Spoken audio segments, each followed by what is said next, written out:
आपको मिल जाएंगे। आज हम लोग देखेंगे कि संविधान के भाग 3 में, संविधान के भाग 3 में अनुच्छेद 12 से 35 तक जो फंडामेंटल राइट का प्रावधान किया गया है, जिसे हम लोग मूल अधिकार या मौलिक अधिकार के रूप में जानते हैं। तो ये आपको जानना है कि देखिए, हमने शार्ट में लिखा एफआर माने फंडामेंटल राइट, जो भारत के मौलिक अधिकार हैं या भारतीय संविधान में जो नागरिकों के लिए मूल अधिकार का प्रावधान किया गया है। इसको अगर हम शुरुआती तौर से देखें तो जब भारत आज़ाद नहीं हुआ था, भारत के आज़ादी के पहले से ही नागरिकों के लिए इसका प्रावधान होना शुरू हो चुका था। लेकिन वास्तव में जो भारत के संविधान में नागरिकता का प्रावधान किया गया है, ये यूएसए के संविधान से माने संयुक्त राज्य अमेरिका के संविधान से प्रेरित है। भारतीय संविधान के भाग 3 को माने मौलिक अधिकार को भारतीय संविधान का मैग्ना कार्टा भी कहा जाता है। भाग 3 को भारतीय संविधान का मैग्ना कार्टा माने इसी को हम महाधिकार पत्र भी कहते हैं। जो फंडामेंटल राइट है, इसकी शुरुआत 1215 ईस्वी में ब्रिटेन से हुई थी। 1215 ईस्वी में ब्रिटेन से हुई थी इसकी शुरुआत। और जो ब्रिटेन के सम्राट हुआ करते थे उस समय सम्राट जॉन, इन्होंने ही सबसे पहली बार 1215 में अपने नागरिकों को, अपने देश के वासियों को कुछ इन्होंने अधिकार देने की घोषणा की थी। तो कहा जाता है कि वहीं से अर्थात 1215 ईस्वी से ही यह फंडामेंटल राइट के रूप में, मूल अधिकार के रूप में इसकी शुरुआत होती है। तो ध्यान से आप इस बात को समझिएगा कि सबसे पहले फंडामेंटल राइट की शुरुआत सर्वप्रथम कहाँ से, 1215 में ब्रिटेन से हुई। और ब्रिटेन के शासक कौन थे? सर जॉन थे। और जॉन ने अपने नागरिकों को कुछ अधिकार दिए। उसी अधिकारों को देने के साथ ही साथ फंडामेंटल राइट या मौलिक अधिकारों की शुरुआत हुई। बाद में इसको लिखित संविधान में अगर देखें तो अमेरिका के संविधान में इसको जगह दिया गया। और भारत में जो फंडामेंटल राइट है या जो मूल अधिकार है, वो अमेरिका के संविधान से ही प्रेरित है। लेकिन यहाँ पर एक चीज़ आप गौर करेंगे कि जो भारतीय संविधान में फंडामेंटल राइट को स्थान दिया गया है, वो पूरी दुनिया में किसी भी लिखित संविधान में इतने बड़े पैमाने पर संविधान को, या ये कह सकते हैं कि फंडामेंटल राइट को इतनी जगह, इतना स्थान नहीं दिया गया है। इसीलिए कहा जाता है कि जो भारतीय संविधान में मूल अधिकारों का व्यवस्था किया गया है, वो किसी राज्य के लिए नहीं बल्कि राज्य के विरुद्ध नागरिकों को दिए गए हैं। अनुच्छेद 12 में आप राज्य की परिभाषा सुनेंगे और समझेंगे कि राज्य किसे कहा जाता है। सामान्य तौर पर राज्य का मतलब स्टेट, जो आप सामान्यतः यूज़ करते हैं, वो स्टेट की बात नहीं हो रही है। यहाँ पर जो गवर्निंग बॉडीज़ हैं, यहाँ पर जो विभिन्न सरकारी कार्यालय हैं, सरकार जो है, इसको यहाँ पर स्टेट कहा गया है, ना कि किसी राज्य को। जैसे उत्तर प्रदेश, एमपी, यूपी, इसको राज्य 12 में नहीं बताया गया, बल्कि जो LIC संस्थाएँ हैं या ऐसे बहुत सारी वैधानिक संवैधानिक संस्थाएँ जिनसे जनता का सरोकार सीधा, डायरेक्ट या इनडायरेक्ट रूप से जुड़ा हुआ है, उसे राज्य के अंतर्गत परिभाषित करने का प्रयास किया गया है। तो पहली पॉइंट आप इसमें गौर करेंगे अगर, कि जो फंडामेंटल राइट है यह राज्य के विरुद्ध, ध्यान से बात सुनिएगा, राज्य के विरुद्ध नागरिकों को प्रदान किया गया है। जैसे एक नाम आप सुनेंगे आगे चल के, भाग 4 की अगर हम बात करेंगे, जिसे DPSP कहते हैं, directive principle of state policy, मतलब राज्य के लिए नीति निर्देशक तत्व। तो राज्य के लिए नीति निर्देशक तत्व जो है, ये राज्यों को डायरेक्शन दिया गया है। और नीति निर्देशक तत्व जो है वो थोड़ा सा विपरीत या अलग है फंडामेंटल राइट से। फंडामेंटल राइट के बारे में यह कहा जाता है कि संविधान इसे प्रवर्तन में लाया जा सकता है, या ये कह सकते हैं कि जो फंडामेंटल राइट है इसे न्यायालय बाई फोर्स लागू करवा सकती है। नागरिकों के अगर मूल अधिकार का उल्लंघन कर रही है कोई संस्था, कोई गवर्निंग बॉडी, अगर वो जनता के मूल अधिकारों को नहीं दे रही है तो जनता को अधिकार है कि वह कोर्ट का दरवाज़ा खटखटाए और माननीय कोर्ट उस व्यक्ति के मौलिक अधिकारों को मुहैया कराए जाने का निर्देश सरकार को दे सकता है। तो ये यहाँ पे है। लेकिन जब आप डायरेक्टिव प्रिंसिपल डीपीएसपी पढ़ेंगे तो वहाँ पे बहुत सारी चीज़ें राज्य को आदेशित किए गए हैं, लेकिन वो आदेश प्रभावी करने के लिए कोर्ट किसी तरह से बाध्य नहीं कर सकती। लेकिन अगर आपके मौलिक अधिकारों का उल्लंघन हुआ है तो उन मौलिक अधिकारों को लागू करवा सकती है कोर्ट बाय फोर्स। तो इतनी बात आप समझ गए होंगे कि मूल अधिकार किसी भी कंडीशन में मूल अधिकारों का उल्लंघन नहीं किया जा सकता है। कुछ कंडीशन है, उसको आगे हम भी चर्चा करेंगे। अभी हम यहाँ पर ये देखने का प्रयास कर रहे हैं कि भारत के संविधान में या संविधान के भाग 3 में अनुच्छेद 12 से 35 तक जिस तरह के मूल अधिकारों को समाहित किया गया, जैसे उसकी ऐतिहासिक पृष्ठभूमि क्या रही है, तो अभी तक हमने 3 पॉइंट देखा है। अगली पॉइंट हम देखें अगर तो 1918 में स्वतंत्रता से पूर्व की घटना हो रही है। 1918 में कांग्रेस के द्वारा जब बम्बई अधिवेशन किया गया तो बम्बई अधिवेशन में पहली बार अस्पष्ट मांग फंडामेंटल राइट की जाती है।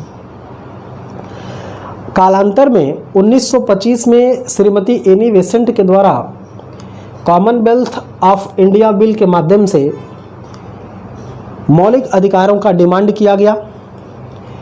तत्पश्चात 1928 में नेहरू के द्वारा जब मोतीलाल नेहरू के द्वारा जब नेहरू रिपोर्ट लाया गया तो उस नेहरू रिपोर्ट में भी मौलिक अधिकारों की अस्पष्ट डिमांड की गई थी।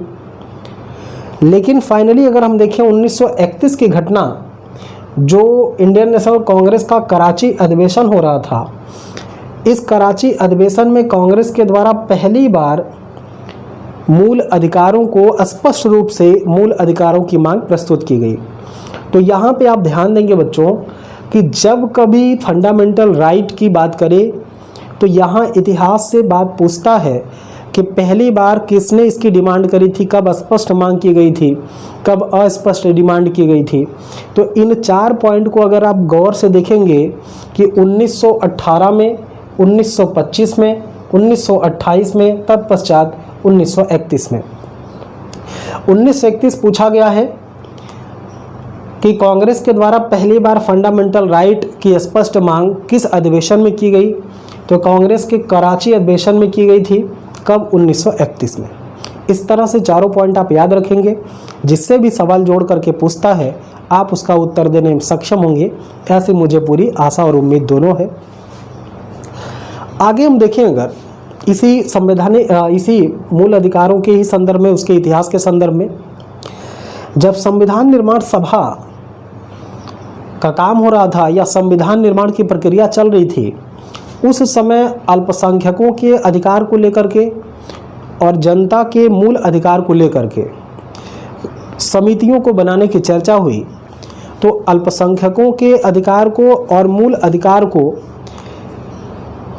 ले आने के लिए एक परामर्श समिति का गठन किया गया, जिसके अध्यक्ष थे वल्लभ भाई पटेल जी। ध्यान से सुनिए बात। संविधान निर्माण सभा के दौरान अल्पसंख्यक और मूल अधिकार, अल्पसंख्यकों के अधिकार और मूल अधिकार को लेकर के विचार विमर्श हो रहा था, जिस पर परामर्श समिति का गठन किया गया वल्लभ भाई पटेल के अध्यक्षता में।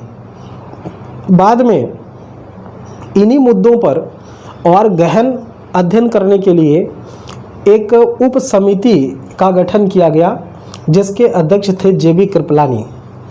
तो जेबी कृपलानी की अध्यक्षता में एक उप समिति का गठन किया गया।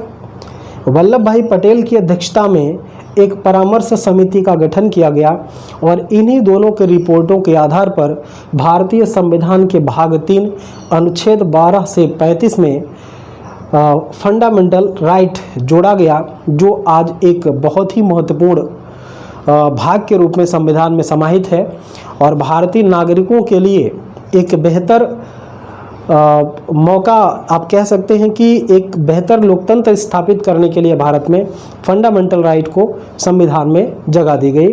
तो हम कह सकते हैं कि जो फंडामेंटल राइट है ये नागरिकों को राज्य के विरुद्ध प्रदान किया गया है, लेकिन इसमें से कुछ ऐसे फंडामेंटल राइट हैं जो केवल नागरिकों को दिया गया है।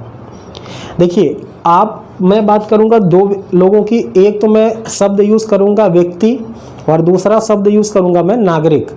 नागरिक कौन होगा, व्यक्ति कौन होगा, मेरे इस संविधान के पार्ट का जब आप पहला वीडियो देखेंगे तो वहाँ पर हमने स्पष्ट किया हुआ है कि कौन नागरिक कहलाएगा, कौन व्यक्ति कहलाएगा। ठीक है, मतलब जो भारत का नागरिक होगा वो भारत का नागरिक कहलाएगा।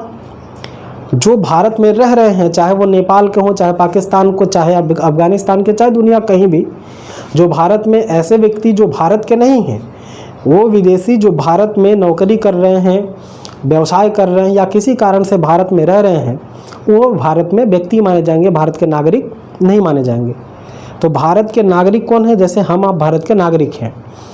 व्यक्ति कौन है, जो विदेशी व्यक्ति भारत में आकर के काम कर रहा है, नौकरी कर रहा है, व्यापार कर रहा है इत्यादि। तो कुछ ऐसे अधिकार हैं जो केवल नागरिकों को प्राप्त हैं। ध्यान से बात सुनिएगा, केवल, जैसे अनुच्छेद 15, अनुच्छेद 16, अनुच्छेद 19, अनुच्छेद 29 और अनुच्छेद 30, ये ऐसे अधिकार हैं जो केवल और केवल नागरिकों को ही प्रदान किए गए हैं। दूसरी तरफ कुछ ऐसे भी फंडामेंटल राइट हैं जो नागरिकों के साथ ही साथ व्यक्तियों को भी प्रदान किया गया है।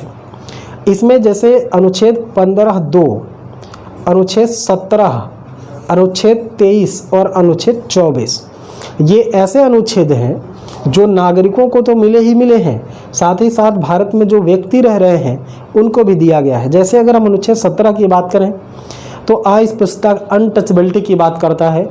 कोई भी व्यक्ति अगर इंग्लैंड का भारत में घूमने आता है तो भारत सरकार उसको प्रोटेक्ट करती है। क्यों?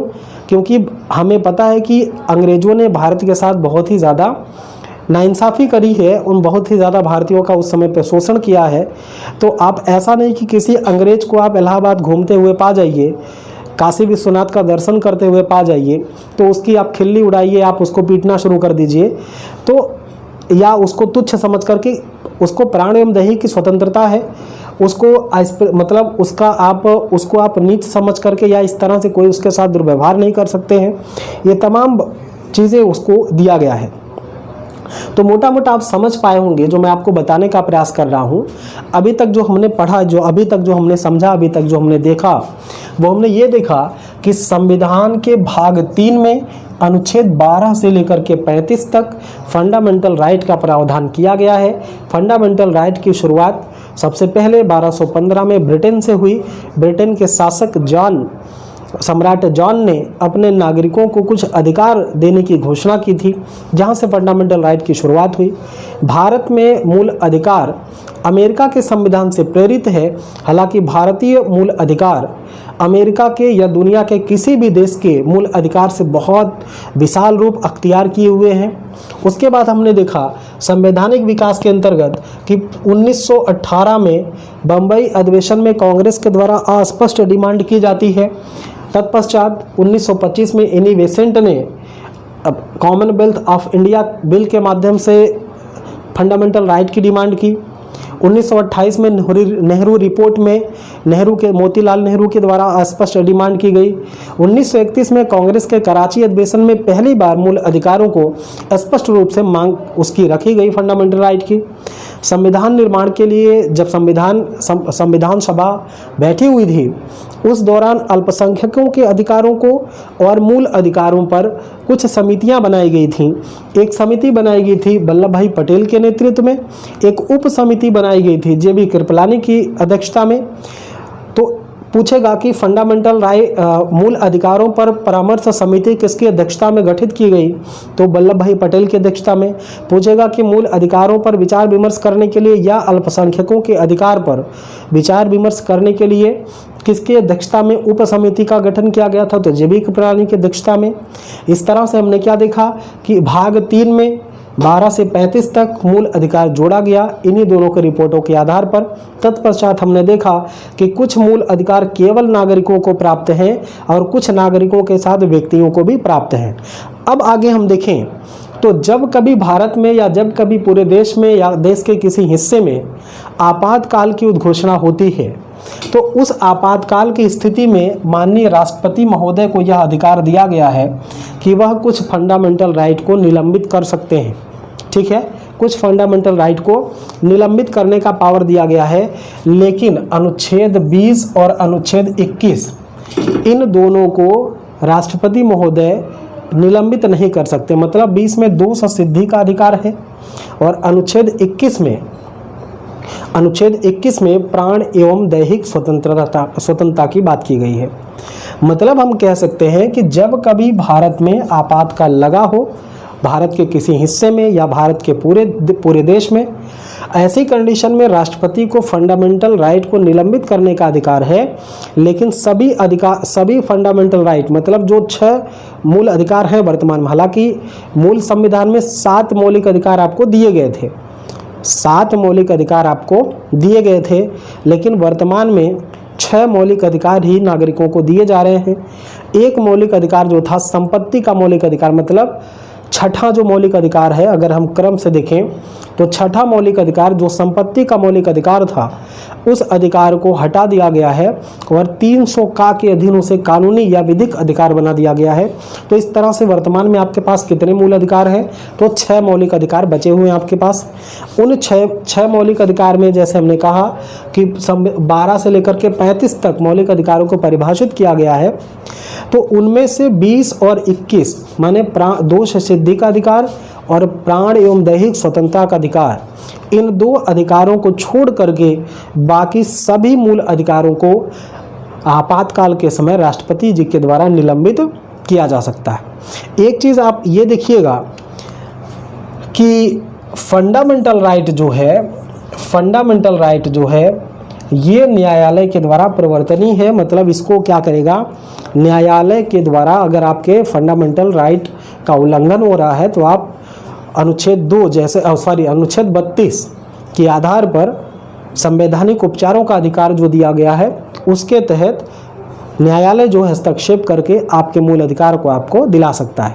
ठीक है, एक बात आप और देखेंगे कि फंडामेंटल राइट जो है इसमें संसद के द्वारा किसी भी प्रकार का संशोधन नहीं किया जा सकता है, बशर्ते इसकी कुछ कंडीशंस भी हैं। जैसे 368 के द्वारा मूल अधिकार में जो संशोधन होगा वह मान्य होगा कि नहीं मान्य होगा, इसको देखने के लिए समझने के लिए आपको इंतज़ार करना पड़ेगा हमारे अगले वीडियो का कि किस हिसाब से भारत के संविधान में जो 368 की व्यवस्था की गई है, आर्टिकल 368 जो संशोधन का पावर देता है संविधान को, इस 368 आर्टिकल के माध्यम से क्या संविधान के फंडामेंटल राइट में संशोधन किया जा सकता है या संशोधन नहीं किया जा सकता है। संशोधन होगा तो क्या वह विधि मान्य होगी, अगर विधि मान्य होगी तो किस स्तर तक, किस हद तक मान्य होगी, इन तमाम मुद्दों पर हम लोग डिस्कस करेंगे।